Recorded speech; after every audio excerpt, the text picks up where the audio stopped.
Goodloe III. In the video, you can see officers go into his apartment, announce themselves, and then start searching that apartment. It is shortly after they open the door to a bedroom that you hear gunshots going off. What's up? What do you see?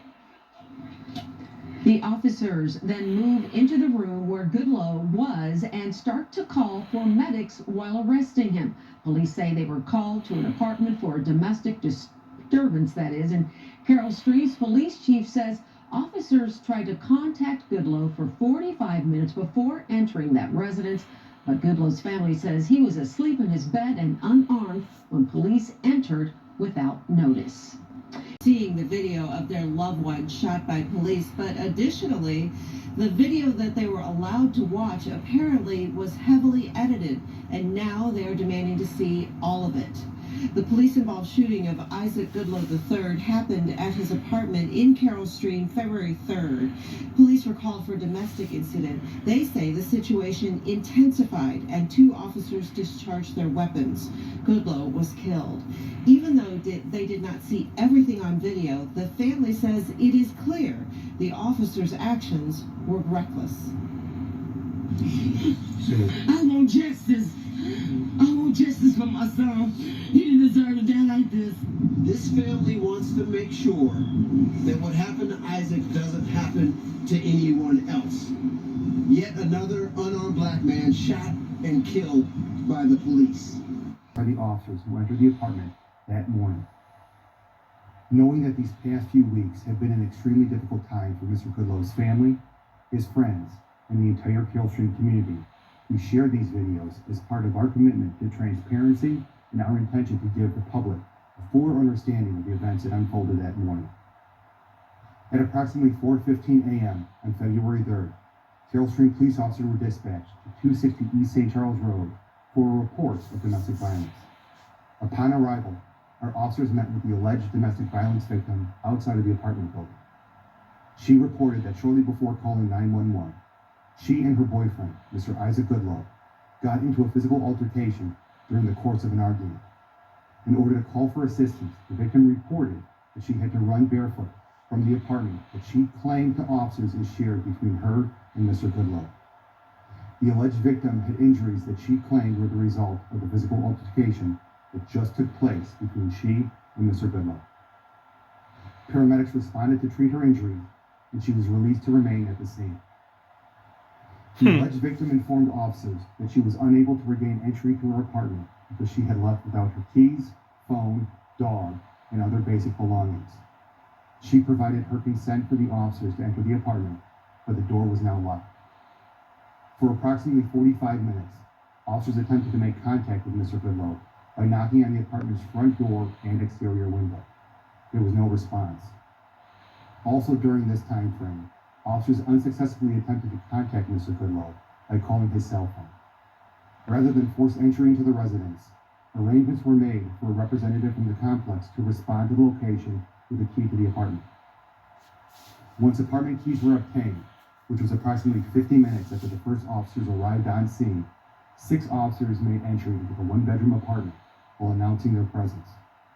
While clearing the apartment, 2 officers discharged their firearms. 1 officer deployed a taser, and a total of 2 rounds were fired. Mr. Goodloe sustained a single gunshot wound to the chest.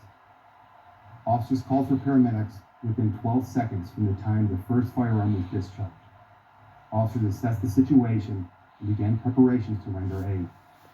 Multiple officers took turns performing CPR on Mr. Goodloe until paramedics arrived on scene and took over life-saving measures. So let me get this straight, though. You know, they said this dude right here is bipolar too. The family members said that this dude here's got bipolar and all that stuff like that. So he's bipolar. I mean, honestly, people, I really don't know what to make of this.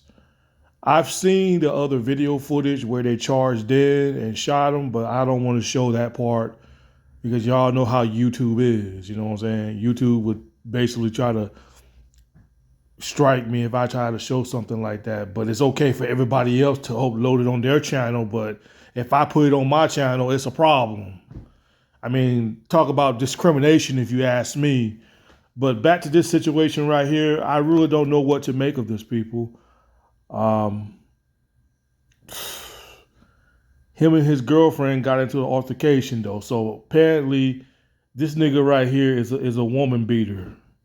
He beat up his girlfriend. He did, and then she ran out the house. Like you heard what they said, she left the house, ran down the road barefooted and everything like that. And when you go to the hospital, even though she probably didn't want to tell on the nigga, she had to tell the truth because cops gonna be like, this is not no self-inflicted injury. Somebody did this to you, because if you go to the hospital and you got injuries on you, the police is gonna be there. They're gonna be there at the hospital and they're gonna question you and be like, well, how'd you get that big lump on your head? And how'd you get that scar on your face? Or how'd you get that cut on your arm and this and that? The police is gonna be at the hospital asking you questions. So she pretty much had to spill the beans. She pretty much had to let them know. So yeah, I mean, she basically got this nigga killed. Even though he's in the wrong for putting his hands on her and everything like that. Because this nigga's a woman beater. He's bipolar, so it doesn't give him an excuse to put his hand on a woman. I don't co-sign that shit. I don't believe a man should put his hands on a woman. You know what I'm saying? That's a punk ass move right there for a man to put his hands on a woman. Okay? If she gets on your nerves that bad, if her mouth's that big, then leave her. But you dudes, y'all keep on tolerating this stuff, man. Y'all keep tolerating these kind of women, man. But I don't know, man. I mean, I kind of want to say I feel sorry for this dude, man. But in a way, man, them cops should have charged it and then shot this dude like that, though. So evidently, this dude had to be knocked out. He had to be knocked out because, the police, I'm pretty sure they shouted and told him, like, police officer, the old boy was knocked out. He was knocked out because he couldn't hear him. I mean, you heard what they said. They claimed that they called this dude and everything like that. But, they shot this dude while he was in the bed. They shot him. So that's going to definitely be an easy lawsuit right there. The family's definitely going to win this lawsuit. His family, they definitely going to win this lawsuit, man. They really deserve justice in this. Because that was on call for what the cops did. Because, like I said, they got the body camera where the cops come in with the shield and everything like that. But you can barely see you can barely see it because the cop had the shield. The bulletproof shield.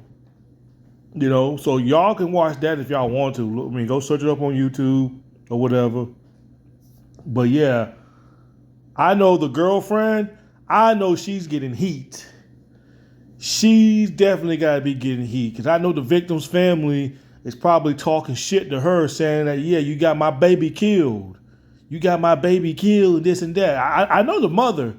I know the mother and everybody in that family was talking shit to his girlfriend, talking about you got him killed.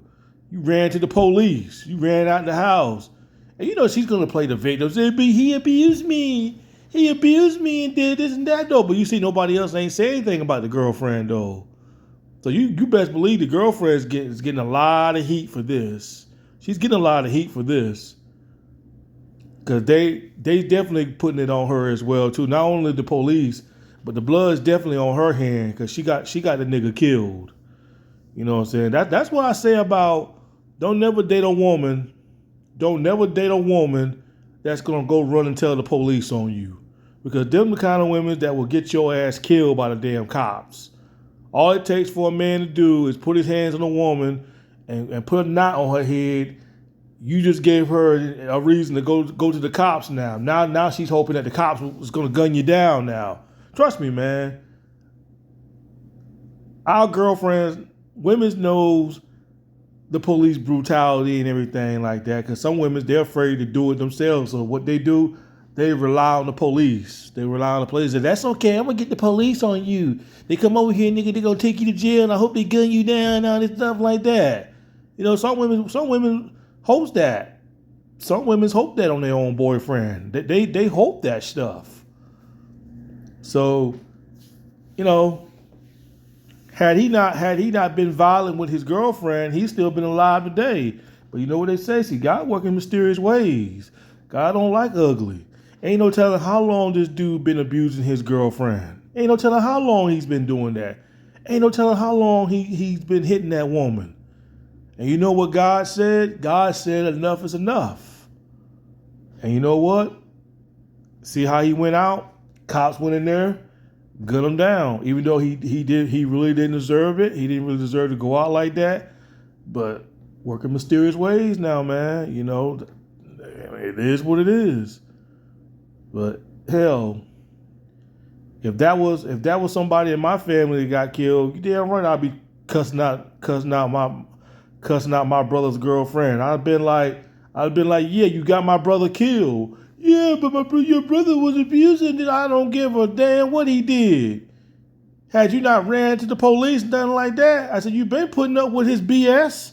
All of a sudden you want to run and tell the cops now. No, screw that. Screw that. So yeah, man, the situation was messed up, man. You know, situation was messed up. He should never got that violent with his girlfriend, and the police should never came in there and shot him while he was in the bed. So both was in the wrong. Both sides were in the wrong. The way how I look at it, people. Unbelievable, man. This is really sad though. Really, really sad situation right here.